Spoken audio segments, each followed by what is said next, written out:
granted until it gets in the news and people who are retirees or in the system suddenly get real interested in it. You know, it's kind of one of those things that you don't look at until you read a lot about it.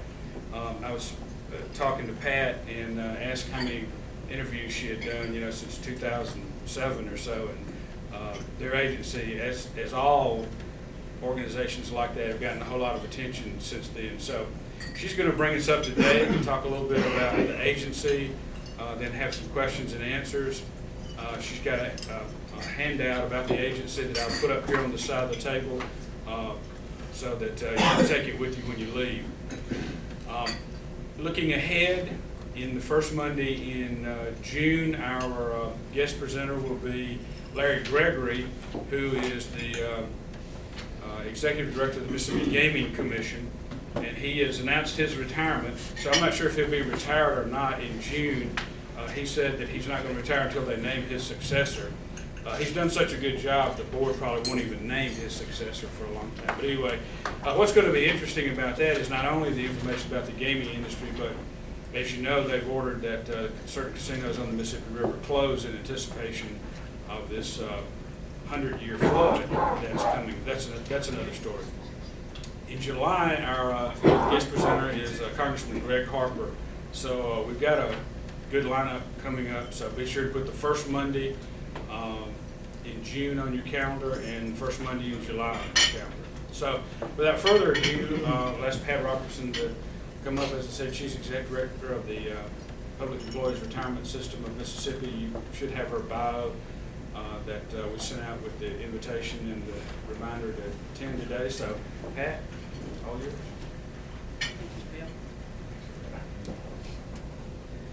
Thank you. I'm glad to be here today, and I just want to talk a little bit about PERS and the plans we administer. Some of you may know a lot about PERS, some of you may not know much at all about PERS. But I want to, kind of talk a little bit about the system and the importance of a secure retirement. And one of the things as I start today, I think it's important to understand the difference between a defined benefit pension plan and a defined contribution pension plan.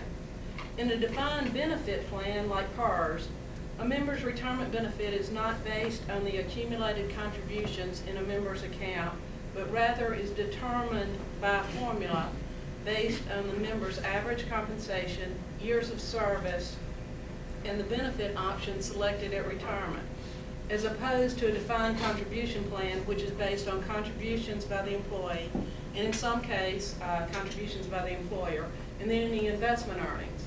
And at retirement in a defined benefit plan, a member is provided monthly payments for life versus a lump sum as you would get in a defined contribution plan.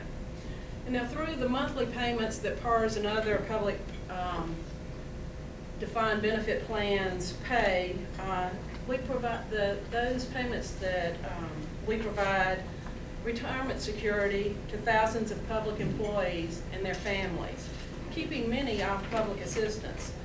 And these payments are not only important to the individuals, but they're also important to the communities in which they live.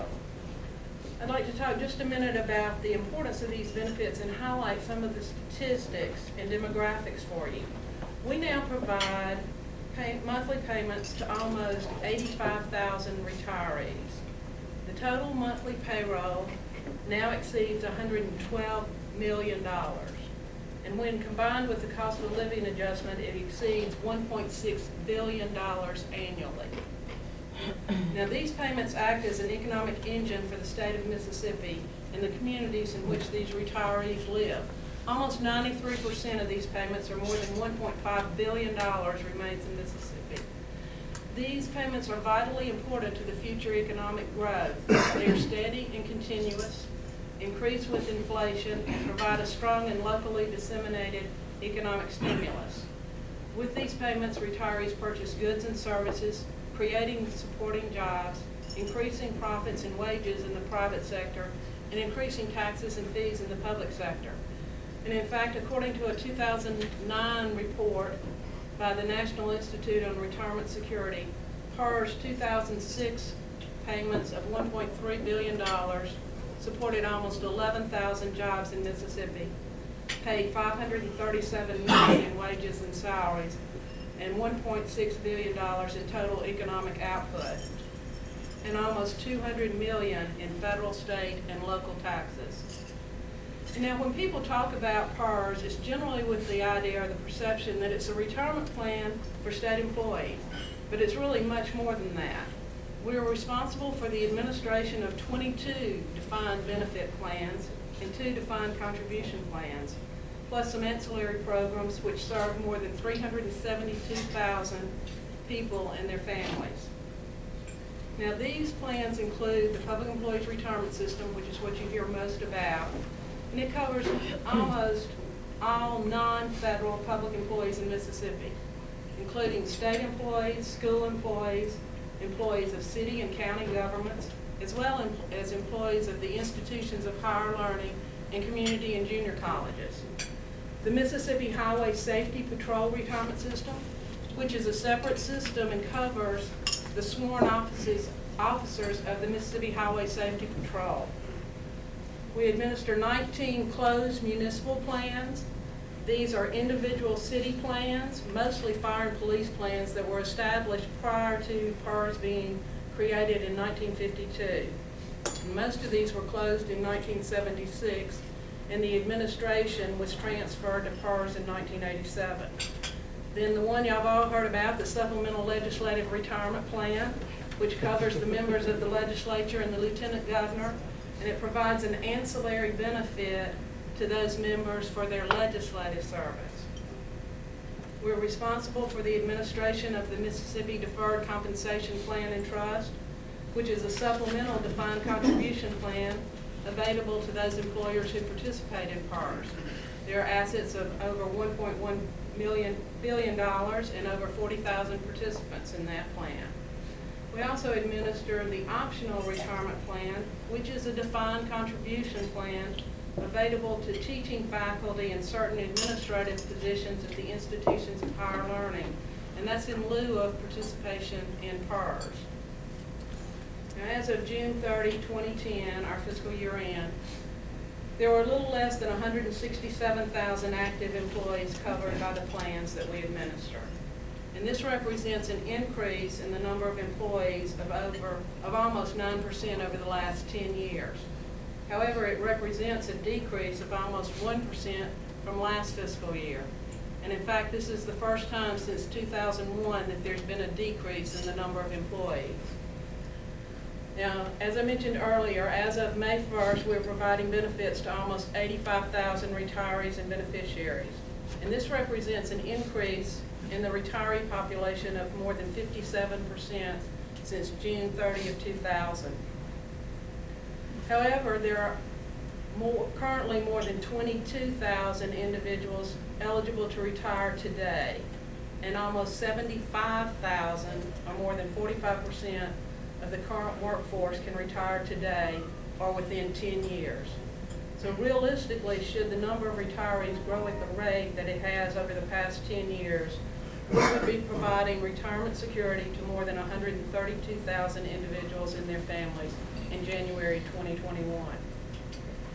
And while these benefits are important and significant to both the individuals who receive these payments and the economy of this state, it's important to keep in mind that these individuals on average receive a little less than $19,000 annually after an average career of 23 years and at an average age of 61. And for those who retire based on service only, not age, the average years of service is 31 and the average age is 59. So most people who are in these positions on a career basis work at least 30, if not longer than 30 years. Now, as you know, the economy and the financial markets have been on everyone's mind since the fall of 2008. And while there have been some improvements and there are indications that we're headed in the right direction, there's still an air of cautious optimism about the economy and how long it will take before we fully recover. In October of 2007, the Dow Jones Industrial Average closed at its highest point ever at over 14,000. However, at a point in March 2009, the average decreased to almost 6,500, reflecting a loss of more than 50% of that value. And since that time, it has climbed to back to over 12,800 as of the close of business Friday, an increase of almost 97% since March of 2009. And however, as we all know, while that numeric increase may be more than the 50% loss, it still hasn't recouped the value that was lost. And while the impact of PERS portfolio was not as dramatic as what happened to the overall economy, there has been a significant impact. And even though our return for fiscal year 2010 is positive at 14.1%, our returns for fiscal years 2008 was a negative 8.2%, and for 2009 it was a negative 19.4%. And the asset value dropped from a high of 21.8 at June 30, 07 to 17.1 billion as of this year end. But it's important to remember that PERS is in the market for the long term. And in fact, as of close of business Friday, our assets had grown to 21.2 billion, reflecting an estimated return for this fiscal year of between 24 to 28%. And so as of the end, since the end of June of the last fiscal year, we're up $4.1 billion this year and have recouped a significant amount of the value lost from June 30, 2007.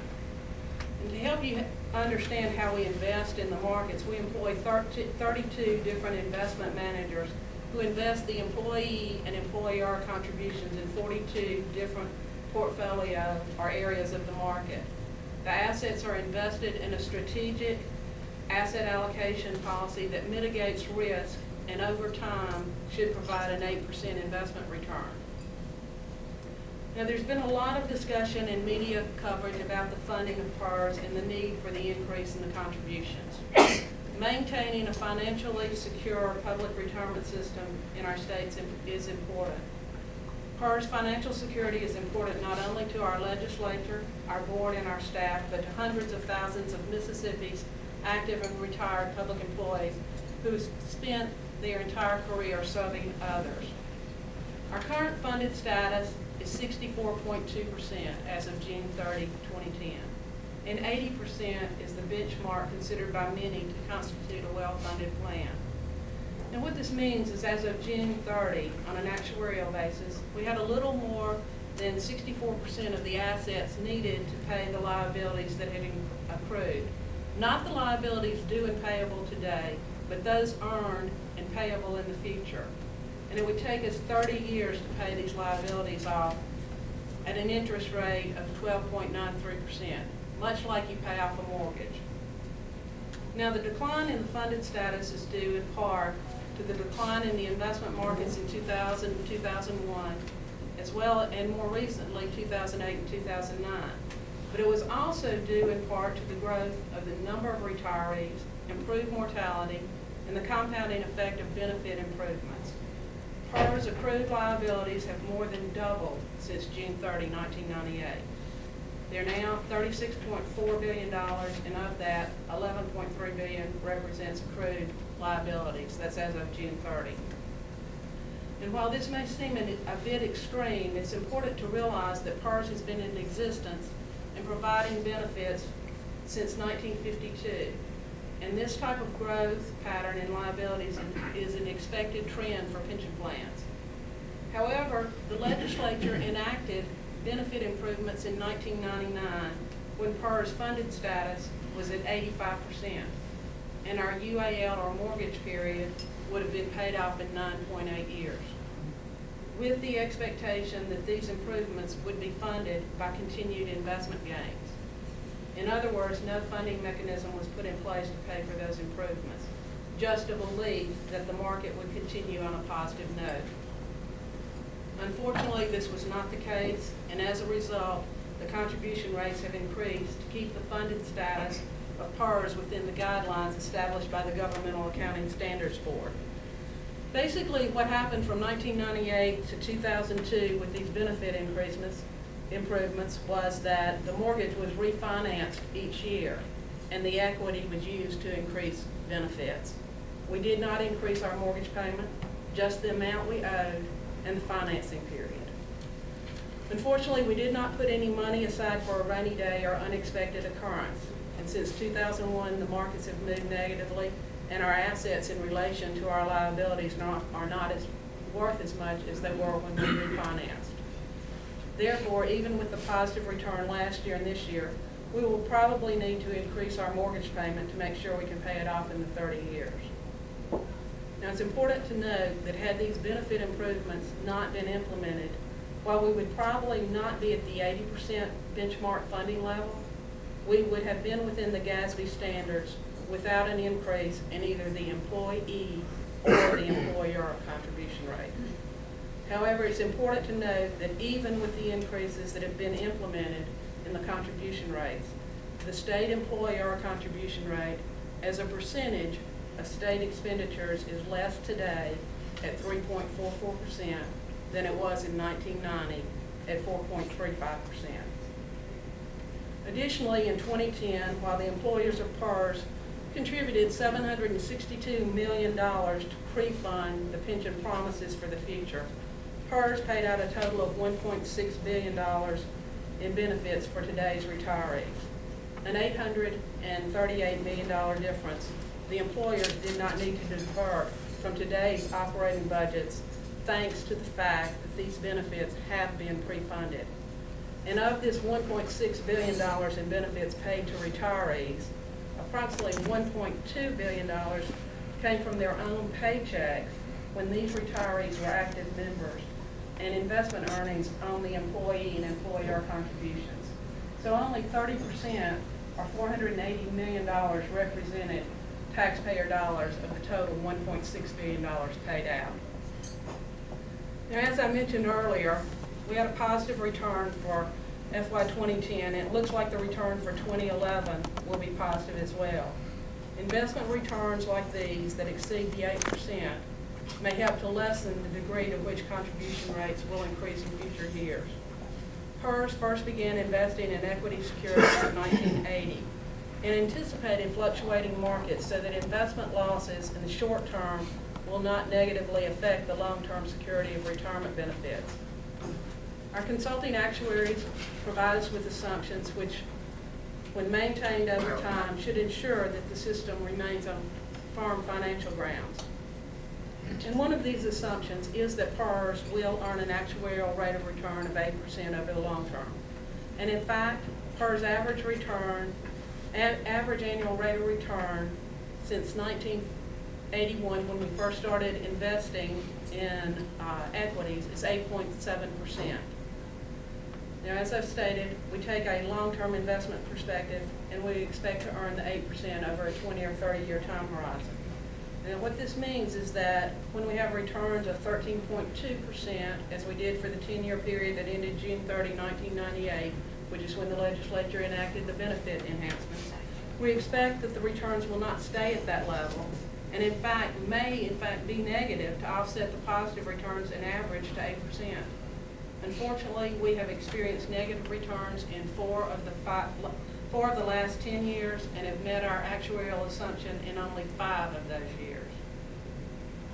Let me assure you that we remain financially stable, and the retirement benefits to our members and retirees are secure. However, as with other sectors of the economy, PERS will continue to feel the effects of what some are calling the Great Recession. And to put the financial picture into perspective, let me provide a little history. 30 years ago, as of June 30, 1980, our assets were almost $1 billion. We were paying benefits of a little more than $58 million, and our funded ratio was just under 50%. The employer contribution rate was 8%, and the employee rate was 5.5%. Since then, assets have grown more than 21 times.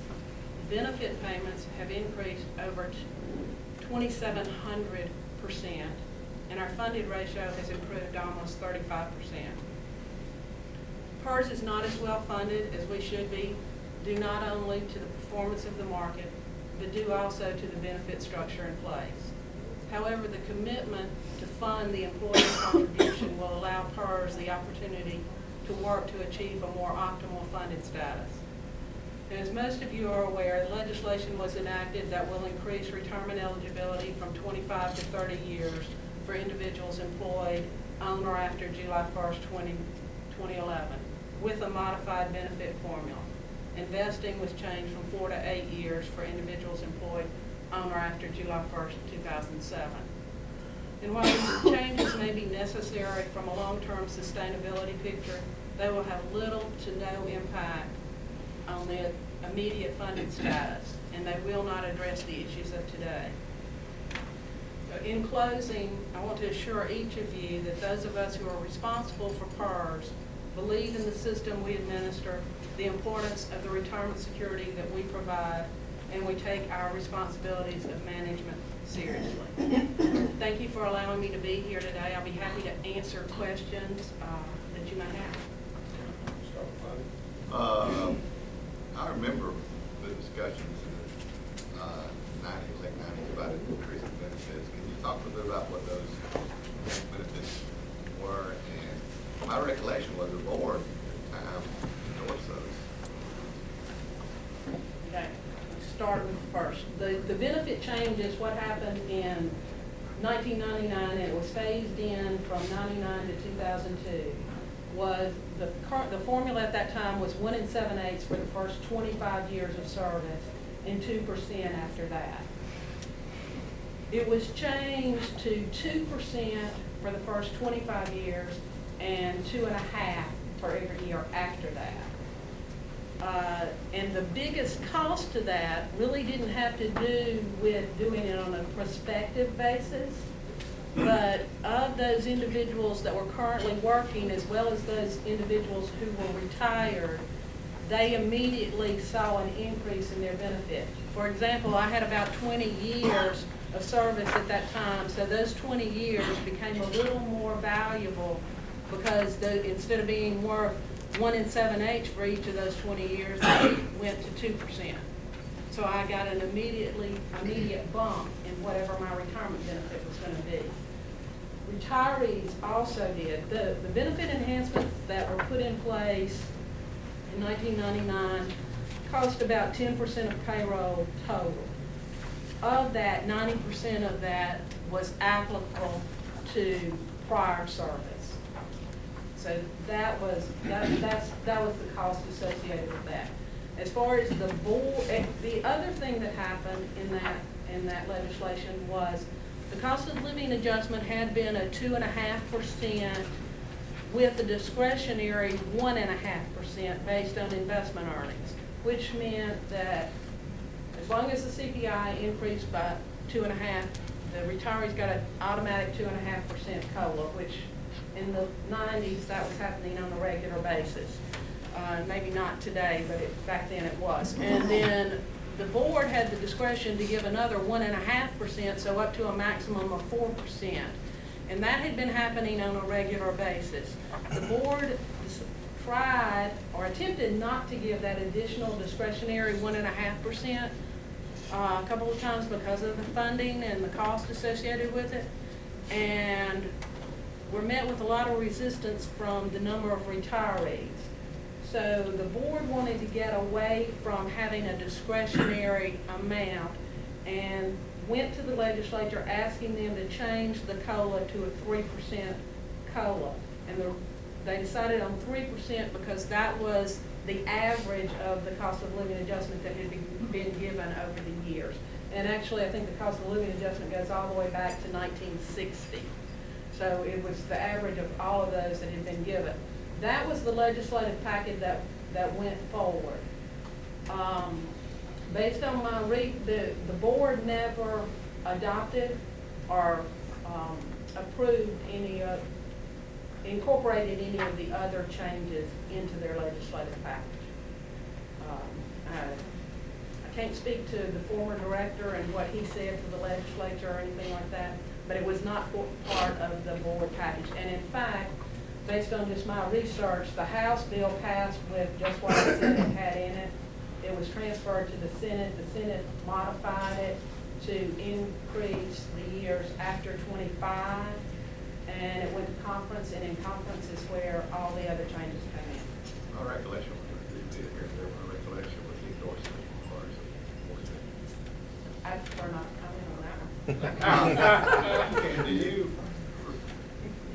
refresh, before you go, refresh what happened in the legislature this year, and do y'all anticipate having to address this again next year, as far as you touched on that a little bit? Based on where we are right now, and it all kind of depends on where we end up June 30, you know, my hope is that we don't have to go forward with any contribution rate increases.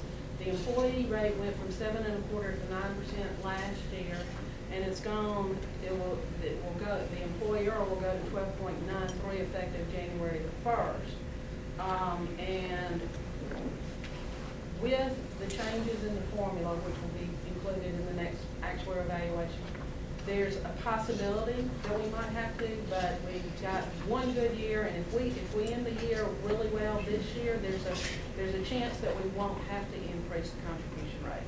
Now, based on the fact that, assuming we were going to get an 8% return this year, I think the actuary had projected that the rate could go up to 15%.